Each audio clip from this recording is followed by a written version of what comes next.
Jaya Radha Madhava Kunja Bihare.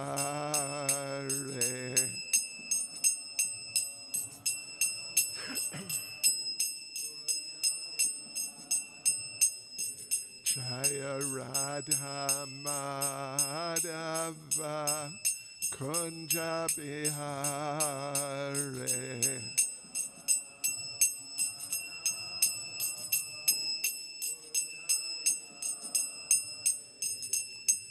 Gopi Jana Balava Giribaradhare.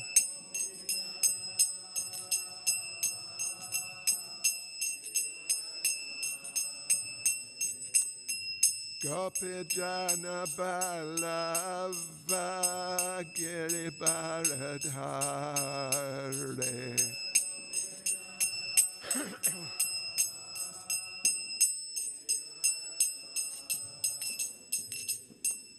Yashodanandana Vraja Janaranjana.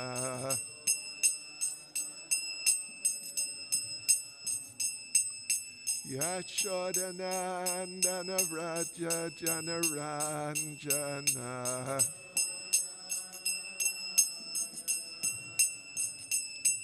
Yamunatira Vanachare.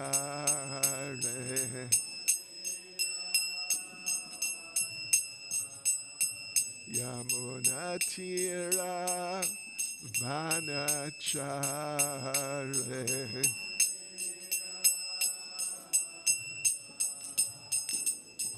Jaya Radha Madhava Kunja Bihare.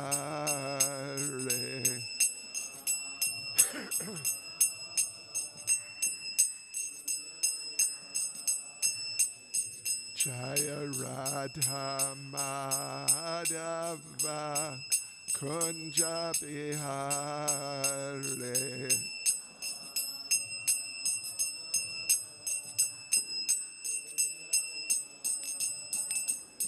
Jai Prabhupada, Jai Prabhupada, Jai Prabhupada, Jaya Prabhupada.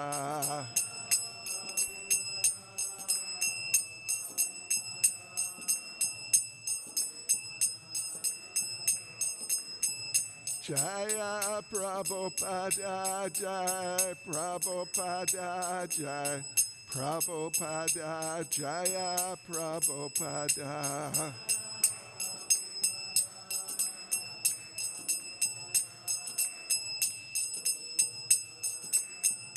Jai Jai Prabhupada, Prabhupada, Prabhupada, Prabhupada.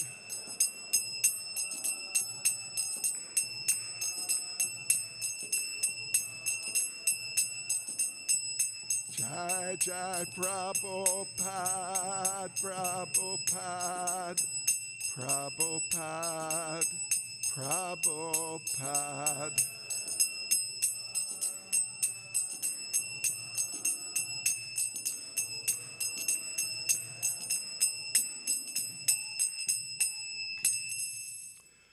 Jayam Vishnupad Paramahangsa Parivrajik Charis Tadasasi Samad. His Divine Grace, A.C. Bhaktivedanta Swami Srila Prabhupada Ki. ISKCON's founder Acharya Srila Prabhupada Ki. Grantaraj Srimad Bhagavatam Ki. Shri Shri Radha Radhanath Ki. Shri Giri Govardhan Ki. Shri Chaitanya Mahaprabhu Ki. Sankirtan Yagya Ki. Ga Premanande. All glories to the Asama devotees. All glories to the Asama devotees. All glories to the Asama devotees. All glories to Sri Guru and Sri Gauranga. All glories to Srila Prabhupada.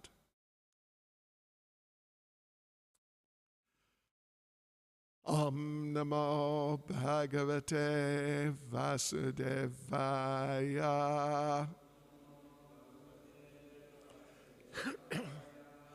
Om Namo Bhagavate Vasudevaya.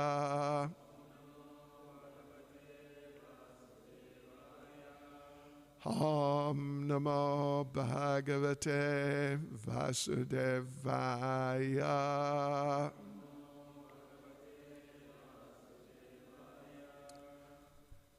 Srimad Bhagavatam, Canto 4, Chapter 3, talks between Lord Shiva and Sati. Text 23. Sattvam Vishuddham Vasudeva Shabditam Yad Iyate Tatra Puman Apavrita Sattve Cha Tasmin Bhagavan Vasudevo He Adhokshajo Me Namasa Vidhiyate Sattvam Vishuddham Vasudeva Shabditam Yadiyate Tatra Pumana Pavrita Sattve Chatasmin Bhagavan Vasudevo Yadhokshajo Me Namasavidhiyate Sattvam Vishuddham Vasudeva Shabditam Yadiyate Tatra Pumana Pavrita Sattve Chatasmin Bhagavan Vasudevo Yadhokshajo Me Namasavidhiyate Sattvam Vishuddham Vasudeva Shabditam Yadiyate Tatra Pumana Pavrita Sattve Chatasmin Bhagavan Vasudevo Yadhokshajo Me Namasavidhiyate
Sabditam Yadiyate Tatra Pumana Pavrita Sarve Chatasmin Bhagavan Vasudevo Yadhokshajo Me Namasavidhiyate. Ladies,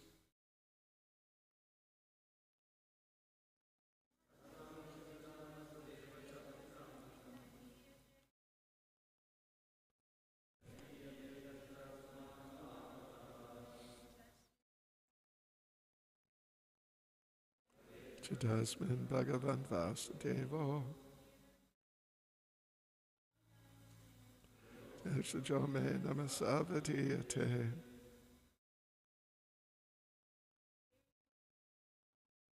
Tvam Vishudam Vasudeva Shabditam.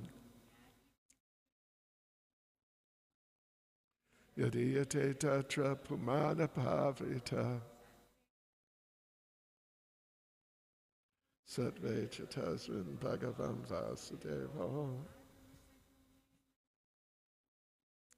Yadakshajame Namasavadiyate.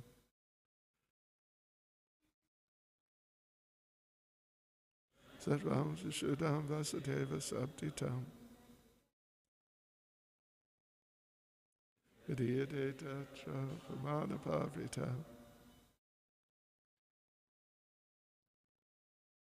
Dvechatasman Bhagavan Vasudeva. Yadakshachame Namasavadiyate. Sattvam, consciousness, Vishuddham, pure, Vasudeva, Vasudeva, Shabditam, known as, Yat, because, Iyate, is revealed, Tatra, there, Puman, the Supreme Person, Apavrita, without any covering, Sattve, in consciousness, Cha, and Tasman, in that, Bhagavan, the Supreme Personality of Godhead, Vasudeva, Vasudeva, he, because, Adhokshaja, transcendental, may, by me, Namasa, with obeisances, Vidhiyate, worshipped. Translation. I'm always engaged in offering obeisances to Lord Vasudeva in pure Krishna consciousness. Krishna consciousness is always pure consciousness, in which the Supreme Personality of Godhead, known as Vasudeva, is revealed without any covering. Purport by Srila Prabhupada, and it is a quite sort of substantial purport, so please listen carefully. The living entity is constitutionally pure. Asango hyayam purusha. In the Vedic literature, it is said that the soul is always pure and uncontaminated by material attachment. The identification of the body with the soul is due to misunderstanding. As soon as one is fully Krishna conscious, it is to be understood that one is in his pure, original constitutional position. This state of existence is called Shuddha Sattva, which means that it is transcendental to the material qualities. Since this Shuddha Sattva existence is under the direct action of the internal potency, in this state the activities of material consciousness stop. For example, when iron is put into a fire, it becomes warm, and when red hot, although it is iron, it acts like fire. Similarly, when copper is surcharged with electricity, its action as copper stops. It acts as electricity.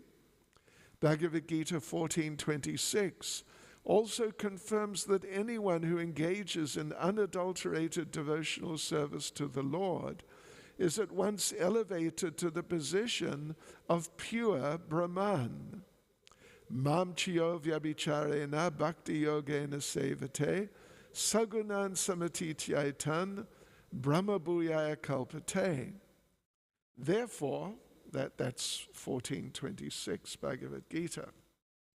Therefore, Shuddha Sattva, as described in this verse, is the transcendental position, which is technically called Vasudev. Vasudev is also the name of the person from whom Krishna appears. This verse explains that the pure state is called Vasudev because in that state, Vasudev, the Supreme Personality of Godhead, is revealed without any covering. To execute unadulterated devotional service, therefore, one must follow the rules and regulations of devotional service without desire to gain material profit by fruitive activities or mental speculation. In pure devotional service, one simply serves the Supreme Personality of Godhead as a matter of duty, without reason and without being impeded by material conditions. That is called Shuddha Sattva or Vasudev, because in that stage, the Supreme Person, Krishna, is revealed in the heart of the devotee.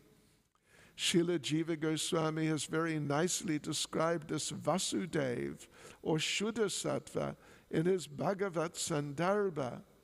He explains that Ashtatarashata 108 is added to the name of the spiritual master to indicate one who is situated in Shuddha Sattva or in the transcendental state of Vasudev. The word Vasudev is also used for other purposes. For example, Vasudev also means one who is everywhere or all-pervading. The sun is also called Vasudeva Shabditam.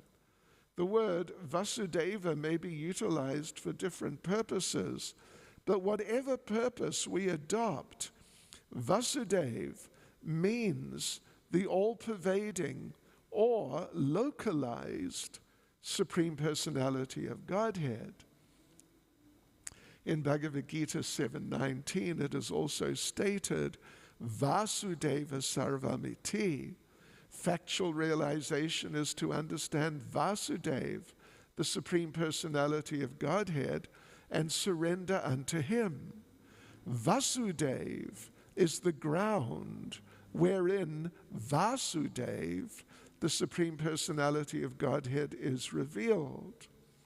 When one is free from the contamination of material nature and is situated in pure Krishna consciousness or in the Vasudev state, Vasudev, the Supreme Person, is revealed.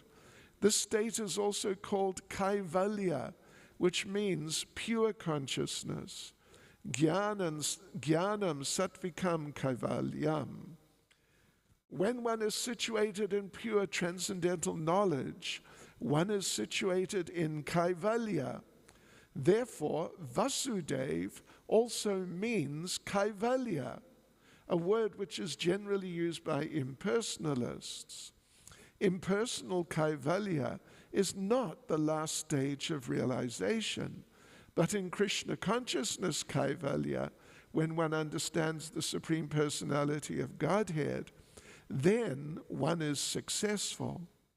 In that pure state, by hearing, chanting, remembering, etc., because of the development of knowledge of the science of Krishna, one can understand the Supreme Personality of Godhead. All these activities are under the guidance of the internal energy of the Supreme Lord. The action of the internal potency is also described in this verse as apavrita, free from any covering, because the Supreme Personality of Godhead, his name, his form, his quality, his paraphernalia, etc., being transcendental, are beyond material nature. It is not possible to understand any one of them with the materialistic senses. When the senses are purified by the discharge of pure devotional service, Rishikena Rishikesha Sevanam Bhaktir Uchyate. From Chaitanya Charitamrita Madhya Lila 19:170. The pure senses can see Krishna without covering.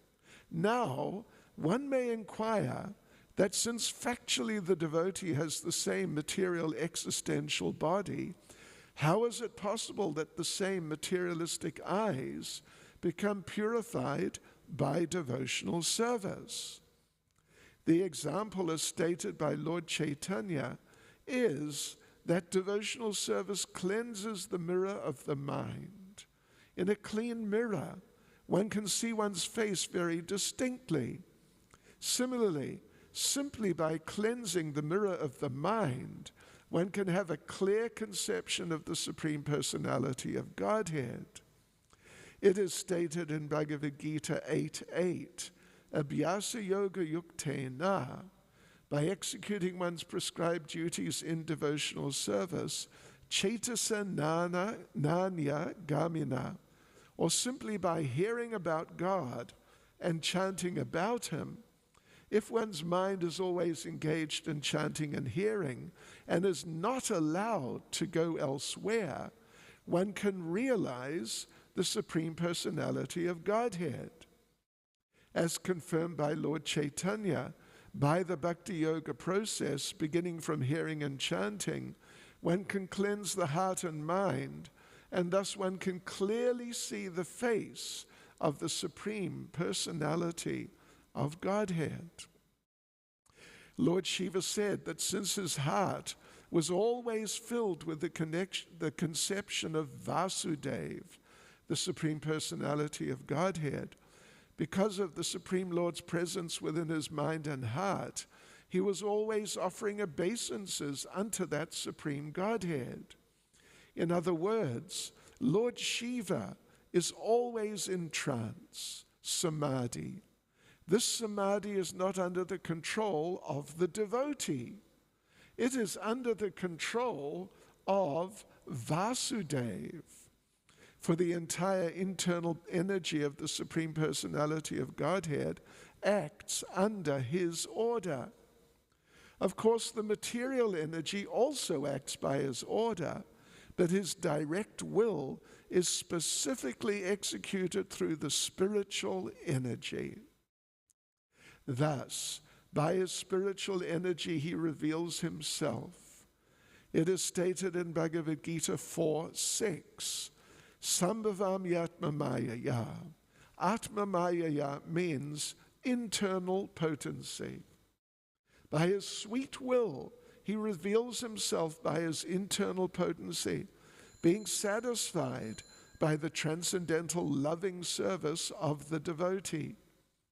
The devotee never commands, my dear Lord, please come here so that I can see you.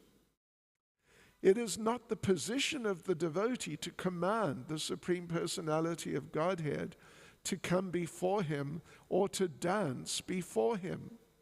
There are many so-called devotees, Shri Radha Radhanath Shri Giri Govardhan Shri Chaitanya Mahaprabhu Ki Jai. There are many so-called devotees who command the Lord to come before them dancing. The Lord, however, is not subject to anyone's command. But if he is satisfied by one's pure devotional activities, he reveals himself. Therefore, a meaningful word in this verse is adhoksaja, for it indicates that the activities of our material senses will fail to realize the Supreme Personality of Godhead. One cannot realize the Supreme Personality of Godhead simply by the attempt of one's speculative mind. But if one desires, he can subdue all the material activities of his senses, and the Lord, by manifesting his spiritual energy, can reveal himself to the pure devotee. When the Supreme Personality of Godhead reveals himself to the pure devotee, the devotee has no other duty than to offer him respectful obeisances. The Absolute Truth reveals himself to the devotee in his form. He is not formless. Vasudeva is not formless, for it is stated in this verse that as soon as the Lord reveals himself, the devotee offers his obeisances. Obeisances are offered to a person, not to anything impersonal. One should not accept the Mayavad interpretation that Vasudeva is impersonal. As stated in Bhagavad Gita, prapadyate, one surrenders. One surrenders to a person, not to impersonal non-duality. Whenever there's a question of surrendering or offering obeisances, there must be an object of surrender or obeisances. Sattvam Vishuddham Vasudeva Shabditam Yad Iyate Tatra Pumana Pavrita Sattvecha Tasmin Bhagavan Vasudeva Yad Hokshajo Me Namasa Vidhiyate. I am always engaged in offering obeisances to Lord Vasudeva in pure Krishna consciousness. Krishna consciousness is always pure consciousness, in which the Supreme Personality of Godhead, known as Vasudeva, is revealed without any covering. Nama Om Vishnupadaya Krishna Prestaya Bhutale Shrimati Bhaktivedanta Swaminiti Namane Namaste Saraswati Deve Gauravani Pracharne Nirvishesha Shunyavadi Pastya Chadeshatarne Sri Krishna Chaitanya Prabhu Nityananda Sri Advaita Gadadha Shivas Adi Gaura Bhakta Vrinda Hare Krishna, Krishna Krishna, Hare Hare, Hare Rama, Rama Rama, Hare Hare. Vanchakalpatarubhyascha kripa sindubhya evacha. Patitanam pavanebhyo vaishnavebhyo namo namaha. Srila Prabhupada ki jai. Yes, so it's a little complicated, not too much, but it is a little complicated. And of course, the purport is really quite extensive, which definitely to some degree is a type of indication of importance. Yeah. First thing to note, which may or may not have been clear, is that there are two words used kind of fairly repeatedly. They're repeated in the verse. They're repeated a number of times in the purport. One is Vasudeva, with the first A is short, Vasudeva, and then there is Vasudeva, and the first A is long. So they're related. Prabhupada goes to considerable length in the purport to explain how they're related, their relationship and how they are related. And seeing there is a Sanskrit class later today, I don't know who by, but somebody, okay. Anyway, it's an interesting point. Vasudeva and Vasudeva. Yeah. Vasudeva is a state of consciousness, and Vasudeva is also a person.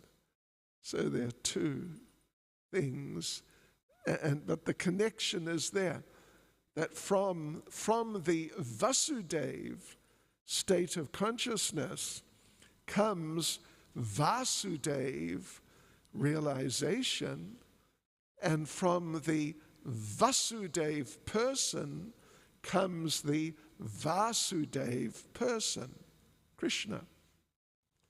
Om Namo Bhagavate Vasudevaya. Yes. So yes, it's very important. Vasudev, Vasudev. Sometimes devotees are not really so aware that Krishna's father, at least in Mathura, is Vasudev, and in that context, it's a sort of social practice, or it was a social practice,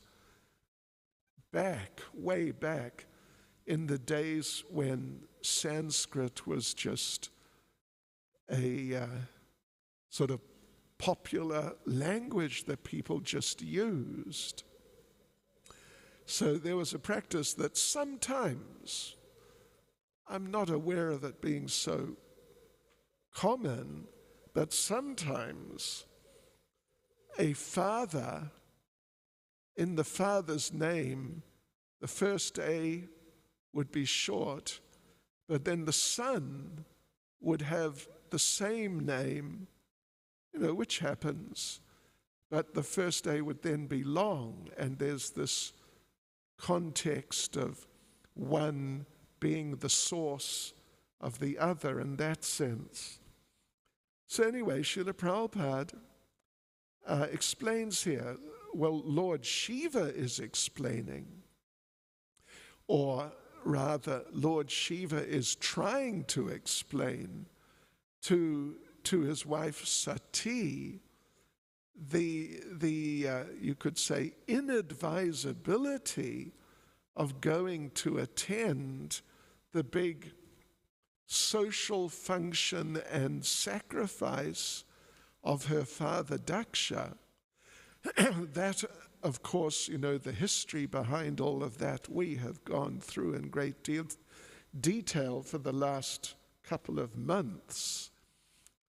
And just the last several verses or some number like that, we've seen how Sati is really anxious to go to that event.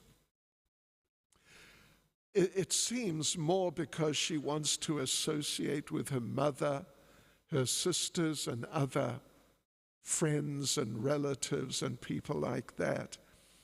Not so much because there's a big yajna, big religious program going on, and to really get into the sort of the religious aspect of it. It's more the social aspect that, at least that she's talked about.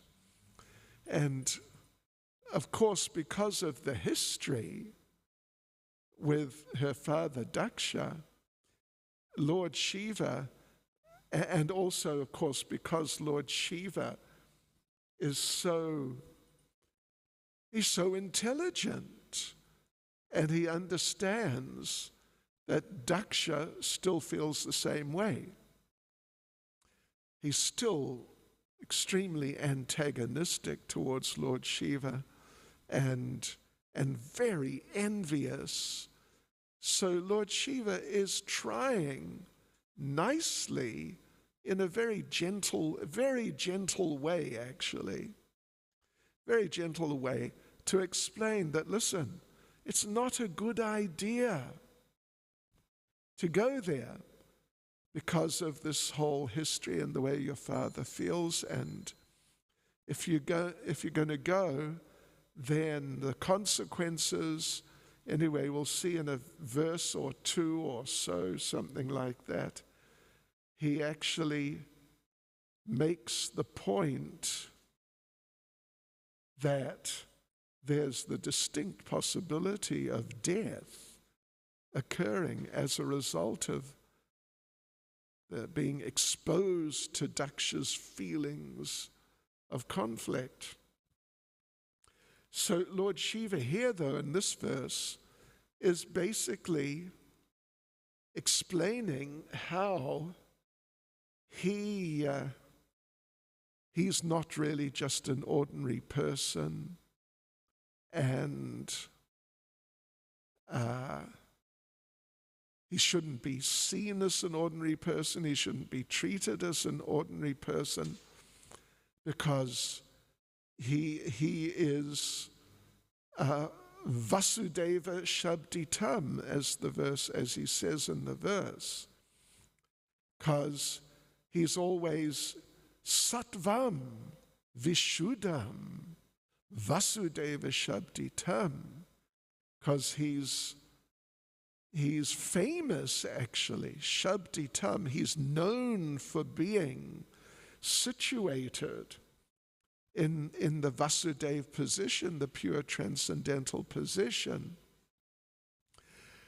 And therefore, he should be understood to be offenseless, and therefore he should be listened to. She should listen to him. But as I think we probably all know by now, she's not going to. She's going to go, and she's going to die, as he has basically predicted. So in the purport, though, Srila Prabhupada, at some length and depth, explores this point of Vasudev consciousness and Vasudev consciousness arising from it, realization of Krishna arising from this Vasudeva Shabditam, Shuddha Sattva. The Vasudev state is also a sort of synonym, one could say, is Shuddha Sattva. And Prabhupada refers to the term a number of times in the purport and elaborates in those terms that Shuddha Sattva is not just a material condition of some very nice goodness, special goodness, even more material, but even more special than just normal sattva gun, so to speak. It's a special type of state, materially, but actually, of course, Shuddha Sattva or Vasudev Sattva is a pure transcendental state, completely pure and transcendental, and beyond even the touch of material goodness, even in its most pure state. In Bhagavad Gita, of course, Lord Krishna goes to some lengths to discuss the three modes and contrast them with each other.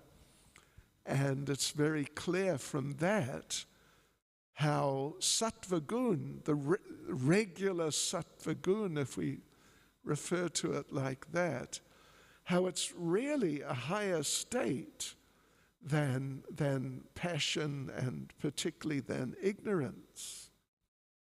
You know, sometimes people, or maybe even some devotees, sometimes confuse a little bit in certain respects, certain aspects of the mode of goodness with certain aspects of the mode of ignorance. No, they're sort of, anyway, they're kind of connections between all three of the modes to some degree. In regular sattva gun, the person is peaceful, undisturbed, and like that. And sometimes a person in the mode of ignorance, they sleep and they're feeling very sort of, no get up and go. And you may think, peaceful person, sattva gun. but it's tamagun. So this Shuddha Sattva, or Vasudeva Sattva, is a state of existence completely beyond the regular sattva guna of material life.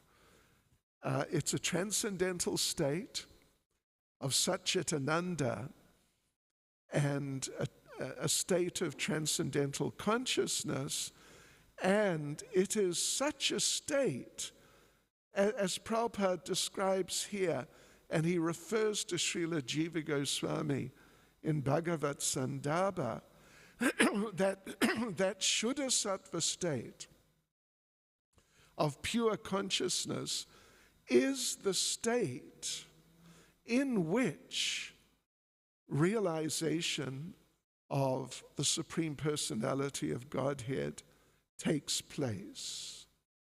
And realization of the Supreme Personality of Godhead does not really take place in any other state. Only that state of Shuddha Sattva. You know, we don't hear about Shuddha Rajas, and certainly not Shuddha Tama, but we do definitely hear about Shuddha Sattva. So it's very special. Shuddha Sattva is very special. In the purport here, Srila Prabhupada draws a parallel between the Shuddha Sattva state, Vasudeva Sattva state, and the state known as Kaivalya. This term Kaivalya, as Prabhupada mentions in the purport, it's generally used by impersonalists.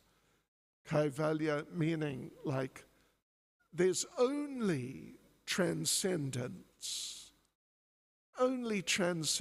nothing else is present. But ultimately, Prabhupada makes the point here that ultimately, what is real Kaivalya is not actually that impersonal state of some impersonal realization of it's all one, or aham brahmasmi, these types of ideas. But really, real Kaivalya is not that.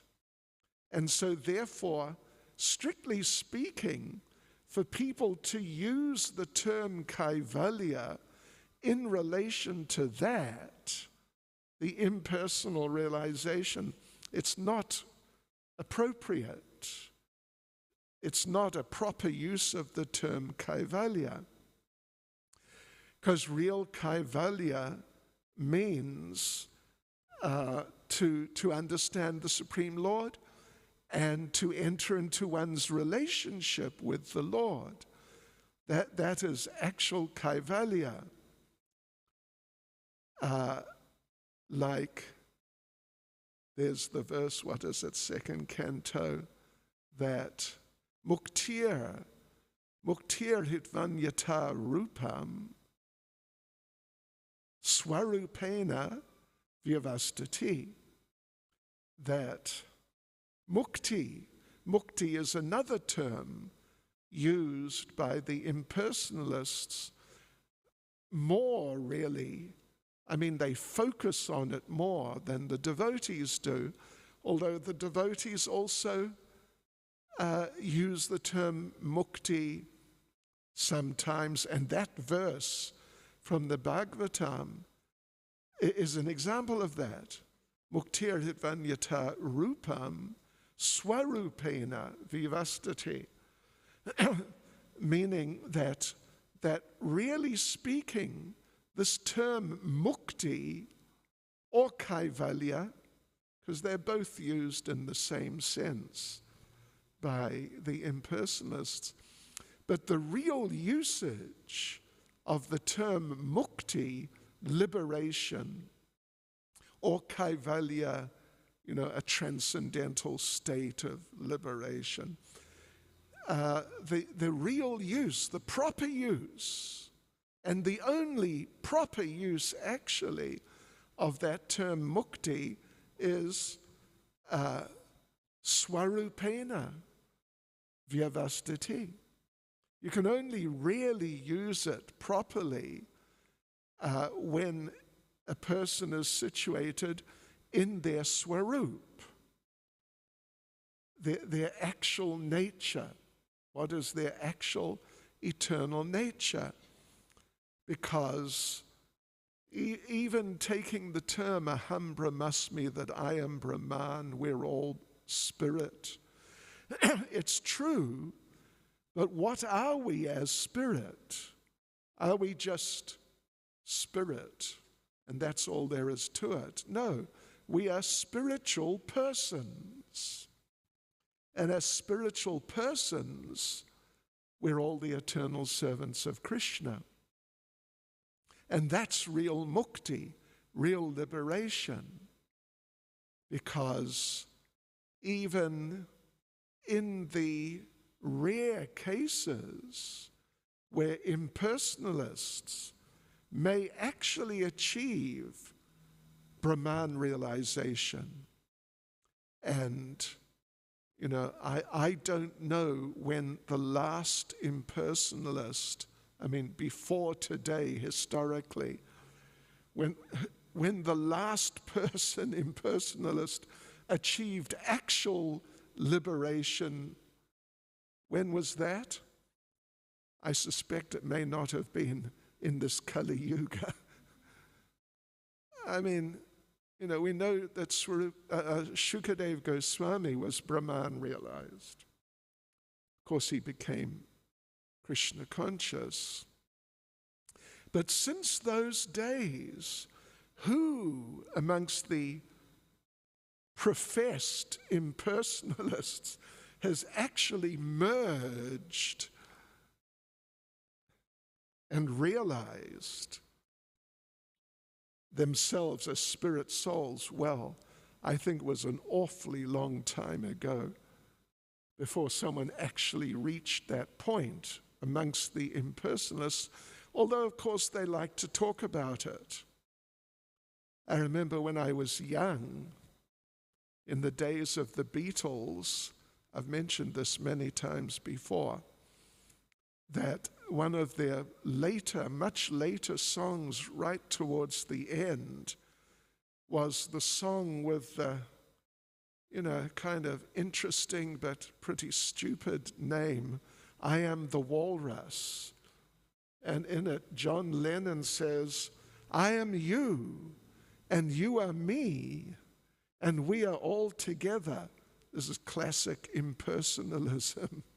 Well, not exactly classic, but it's definitely impersonalism. I am you and me, and we're all together. But actually it's just mumbo jumbo. It's just rubbish. Because I am me, and you are you. And we are sort of together in a certain sense, but we're not together in that sense, which is what he was trying to indicate. Yeah. So Srila Prabhupada is exploring these points here, and it's very interesting, and it's very important, actually. It's very important for us to get these ideas clear and to really get properly situated in terms of the understanding of personalism versus impersonalism.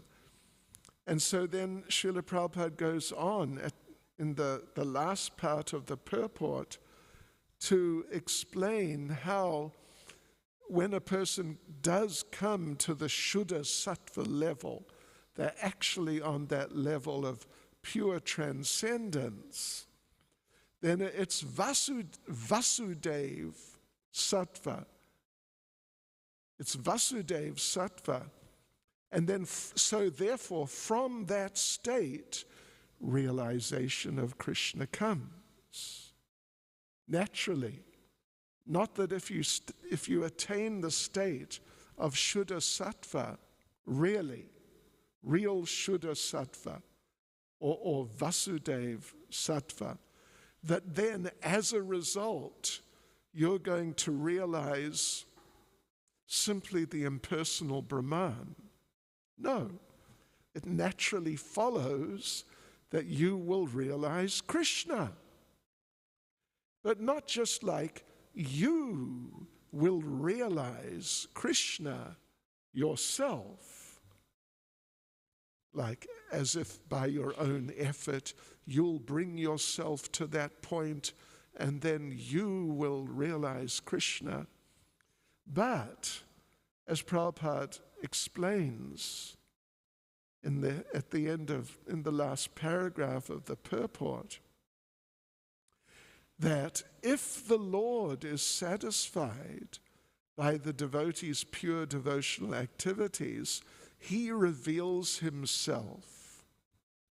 Krishna is always self-manifest.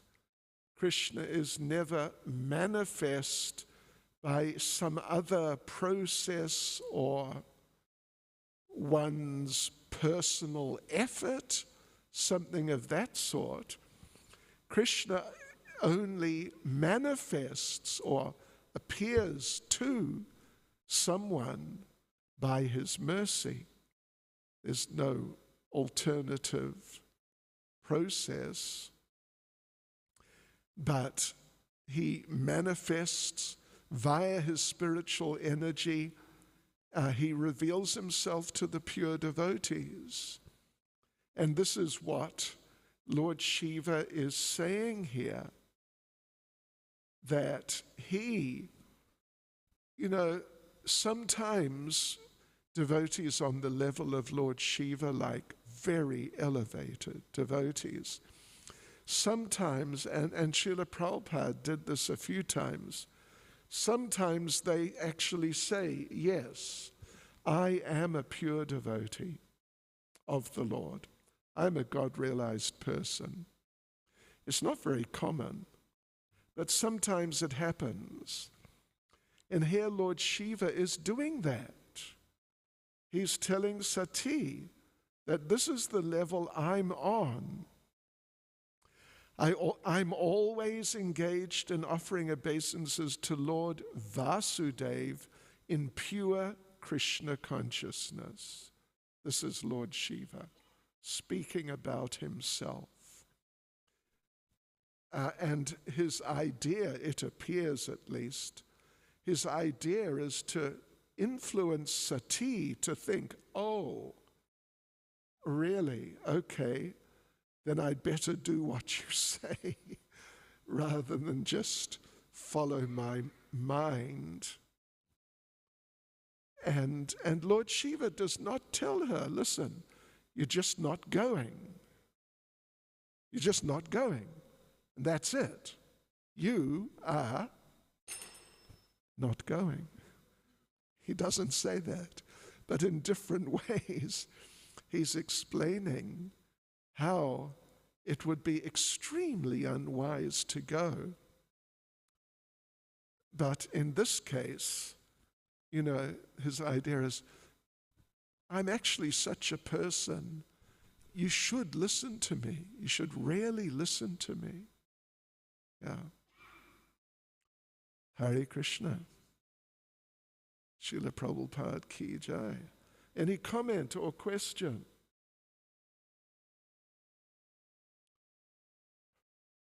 Okay, well, all right. Rangadevi Mataji first. Give her the mic.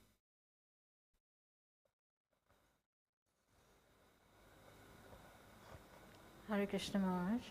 I was just wondering if Lord Shiva is situated on that level, Vasudev level, or Hold Sudasattva. the mic to your mouth, otherwise there's too much booming. Okay, Lord Shiva is situated on the Sudasattva platform, and he gave the instruction. So Sati did not follow that, right? Right. So I'm just wondering if whether it was just like a pastime ordained by Krishna to teach us, or it was out of her own whims that she did it. Or what? If it was out of her own whims that she did it, like a, Okay, I didn't quite get the last few words. But, or is Sati in Maya? no one says she's in Maya. I would say she's a little in Maya. Whether by her own just confusion Okay. or by the arrangement of the Lord for the sake of Leela making a point and like that. Yeah. But one way or the other, that's the problem, is Sati is not. She's bewildered. But, it's part of a whole pastime which there are different elements in the picture of the pastime as it unfolds. And certainly, by Krishna's arrangement, there's so much for us to learn. Yeah. And, like with Daksha, we should learn, don't be envious. If someone appears to be eclipsing you unexpectedly and you're sort of taken aback, what happened with this person? Keep cool. Don't just lose it. That's one thing. Yeah. But in this case, the point is, you got to listen to the right people. And Lord Shiva, in the case of Sati, as her husband, as the head of his own sampradaya, she should listen to him and not just her mind. I don't know if I'm addressing what... Yeah, it's fine. Thank you so much. Okay, so we get the, yeah. And Lokanath Prabhu.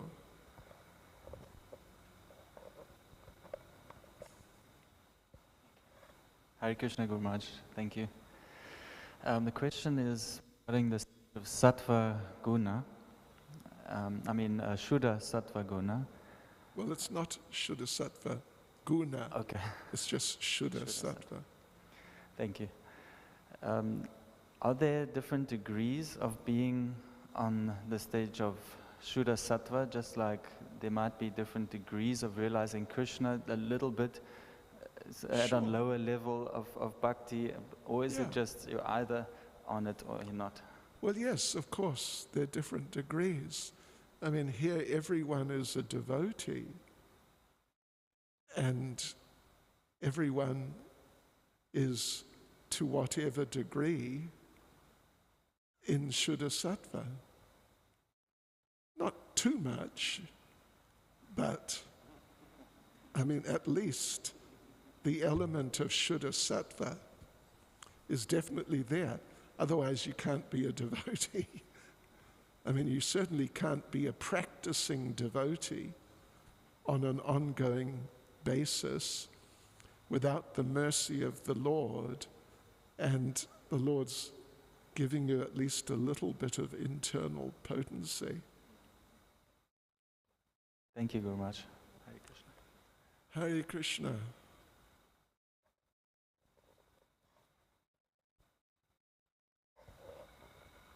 Hare Krishna Gurudev. So we hear so much about impersonalism, just in the purports and throughout the literatures. What are the points that we should note when it comes to this? Why is it so important to note? What are the points we should know? Yeah, why is it so important that why is it so important? Yeah. Well, that's quite a subject, but it's sort of, one aspect is that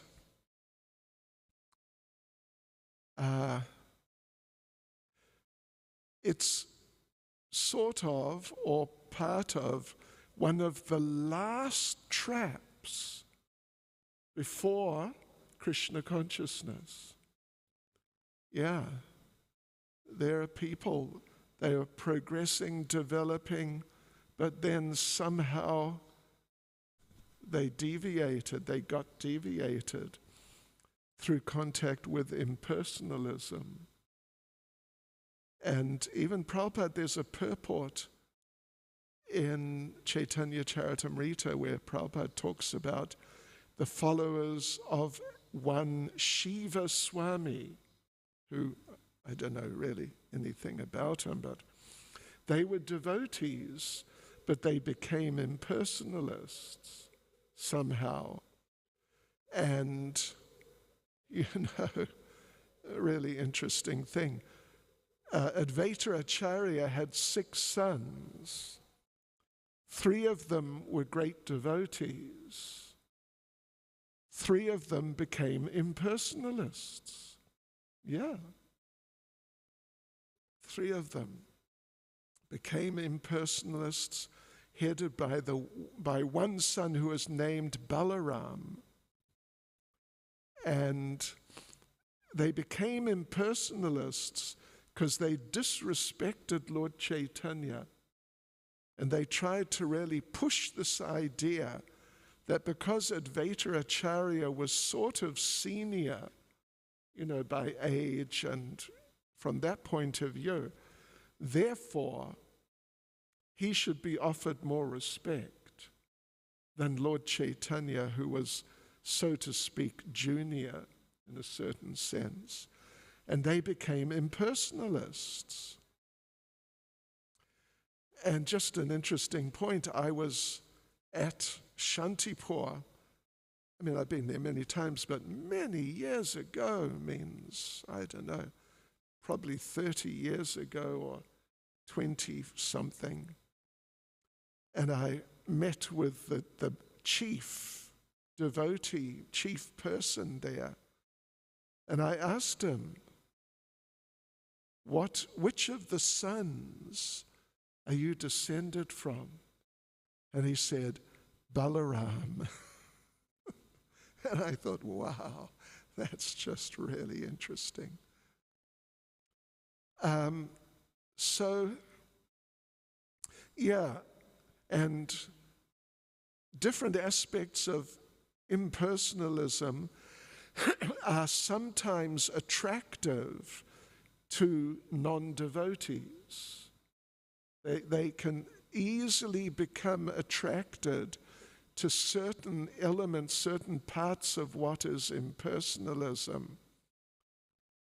Like, you know, again from my youth, Led Zeppelin, their most famous song, what was it? Stairway to Heaven. And at the end they sing, when all is one and one is all, to be a rock and not to roll. And gee whiz, you know, it's just impersonalism.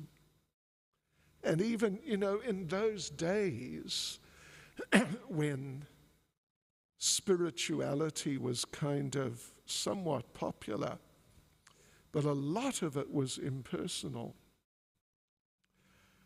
And then, you know, we see how just in day-to-day life, impersonalism has kind of permeated, it's entered into ordinary material life in different ways. Like, you know, here we are, we or most of us are, so to speak, South African. So we all know what apartheid is, what racism is. We all know very well. But racism, you can see it as having the influence of impersonalism in it. That, you know, one group, one race is the best, and the others, they're less. They're less. They shouldn't have the same facility. They shouldn't be taken so seriously. It's impersonalism. I mean, it's an aspect, there's the element of impersonalism in it. Racism, sexism, you know, classic sexism. The women are better than the men, right? No, something. Anyway, it's okay. But one of my, I don't know, great-great-grandmothers or something like that in England was a suffragette. I don't know if you know what suffragettes were. They were women who were fighting to get the vote because the men said, these women, come on, how can they vote? They just haven't got what it takes to make such decisions. It's impersonalism. Speciesism. The humans, we're the best, so we can just eat any other species, and because they're just so useless, we don't need to take them into consideration at all. It's impersonalism, because we're all eternal spirit souls. And on that level, which is the fundamental level of reality, we're equal. So like this, in different ways, impersonalism, sure, it's dangerous. It's amazingly dangerous, actually. Abortion, oh my gosh. That a person, until a certain stage within the womb, they're not persons. The person is not a person. So they can just be killed. And it's not only acceptable, it's good. There's a connection at least with impersonalism. Hare Krishna. Is that all? Oops, yes.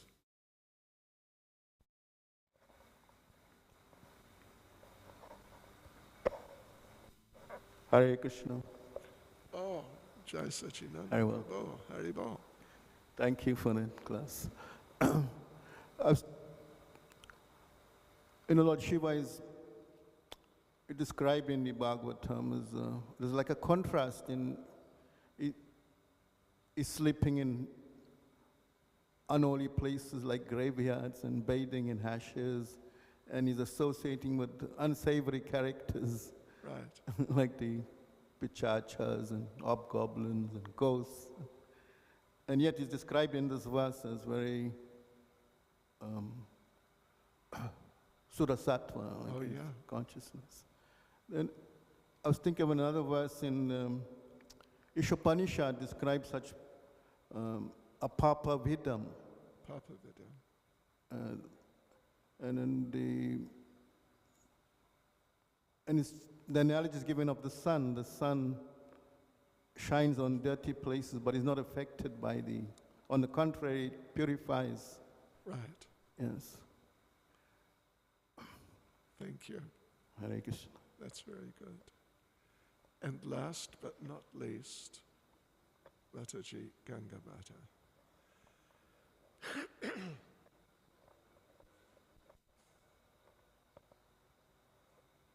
Thank you, Maharaj.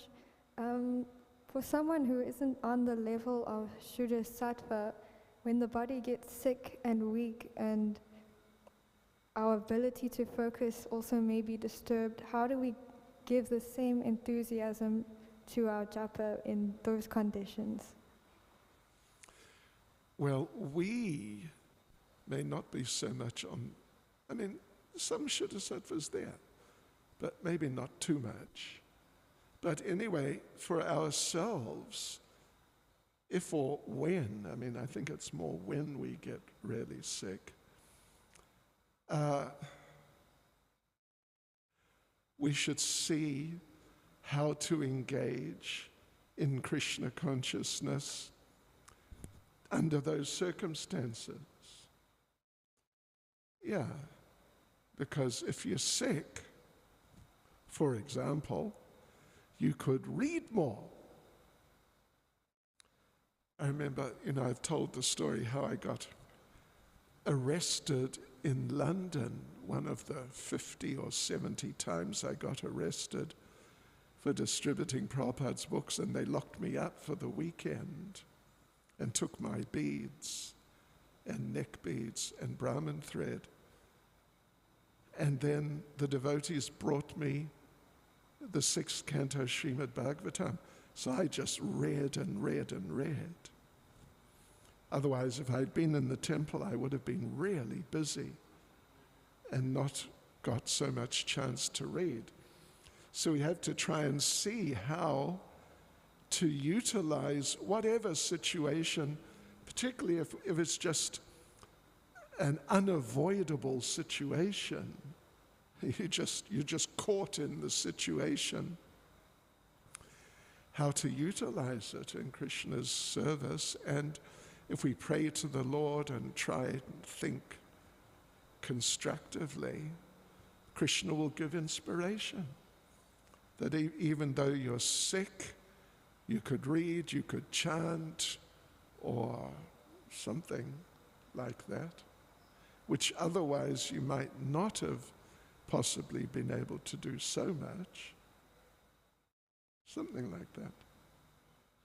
And if nothing else, you can just think about, I must not get another material body because it's just too much, which is also true. Thank you, Maharaj. Hare Krishna. Srila Prabhupada ki jai.